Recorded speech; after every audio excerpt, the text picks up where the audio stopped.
G'day everyone, welcome to Animal Tales with Tim Faulkner. That's me. Today I am talking about one of Australia's unique species, the brush-tailed rock wallaby.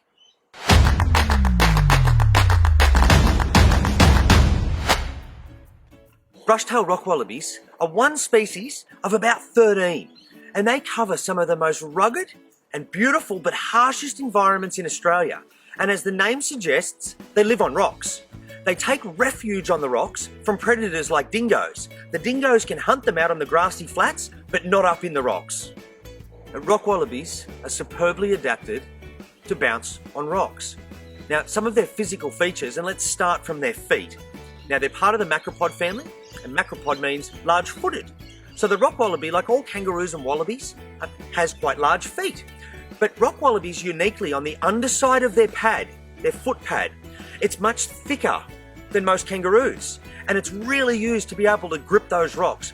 Also, protect against the rocks. They're very sharp, and if we walked on those rocks barefoot for half a day, you'd have blistered and bleeding feet, but not rock wallabies. Now, you might also notice that their tail is extraordinarily long, and it's used for counterbalance. So they can sit there and rest back on it and use it as a tripod, but more so, when they bound those incredible distances from rock to rock, the tail balances the body. That's why it's so long. Same goes for tree kangaroos. Now, if we move up along the body, you'll see there's still camouflage. It blends in with mottled browns, greys over the entire body, black stripes, and all of that is called disruptive camouflage. Now, it blends them into their environment, but with that different coloration, it actually quite disrupts the solid mass of a wallaby and blends it into its background. Now, we come up to the head. The mouth is quite small. They eat vegetation, but its eyes, it has great eyesight, really good vision, really good hearing. They breathe through their nose with a reasonable sense of smell. Have a guess what rock wallabies use for shelter. Caves, rock crevices, fallen trees that leave little nooks and crannies.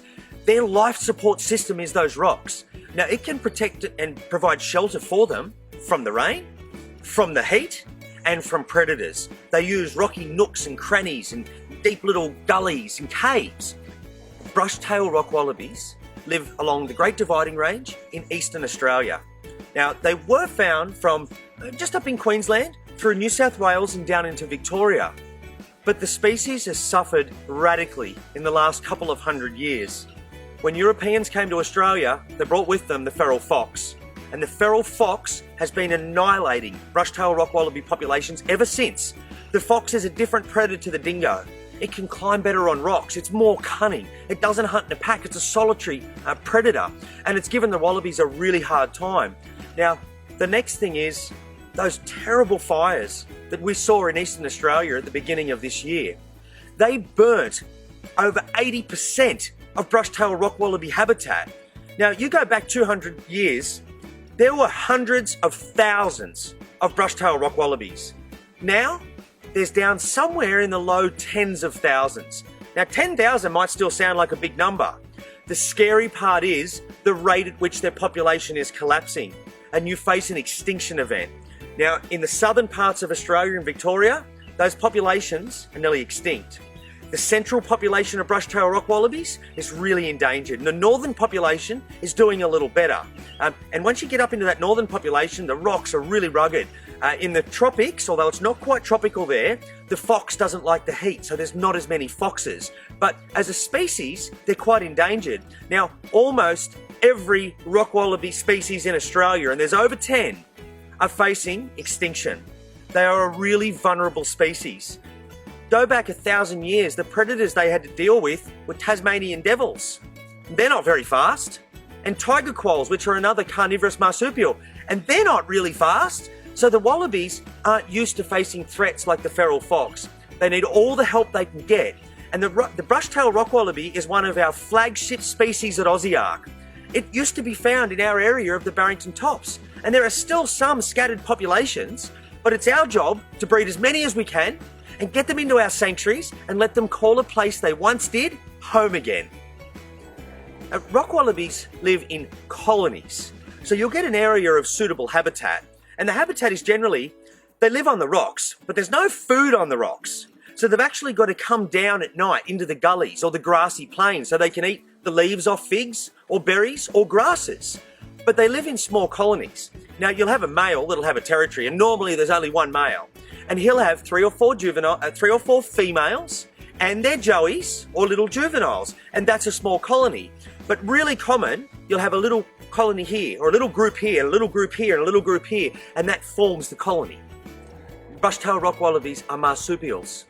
So after a really short pregnancy of only just over 30 days, it's really short, they give birth to something the size of a jelly bean. And it crawls into the pouch where it lives. But one of the other vulnerable things that rock wallabies face is because they're great mums. So when the little wallaby is too big for the pouch, but it's really vulnerable at that age, mum will actually leave the joey up on the rocks, and mum will go down and feed and get a big drink of water. And you know, in some of the hotter environments, mum actually comes up and dribbles water into the joey's mouth. But while mum's not with the joey, it's got no protection, and that's when the foxes take advantage. Okay, couple of bits of homework. Rock wallabies vary in size. I want you to tell me the smallest species of rock wallaby. Okay, there's only one, the smallest species of rock wallaby. And now for a different one. Let's say, can you find out which rock wallaby lives around Alice Springs in the Northern Territory? And for your third bit, if you'd like, and you're not sick of doing it, please draw me a brush-tailed rock wallaby and put it up on the rocks. That's all for today. I'll see you next time.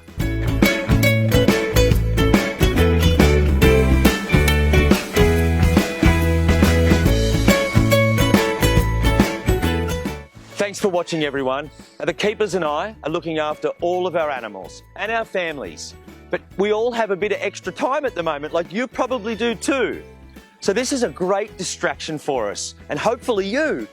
If you like what you've seen or want to show me your homework, just put it into the comments.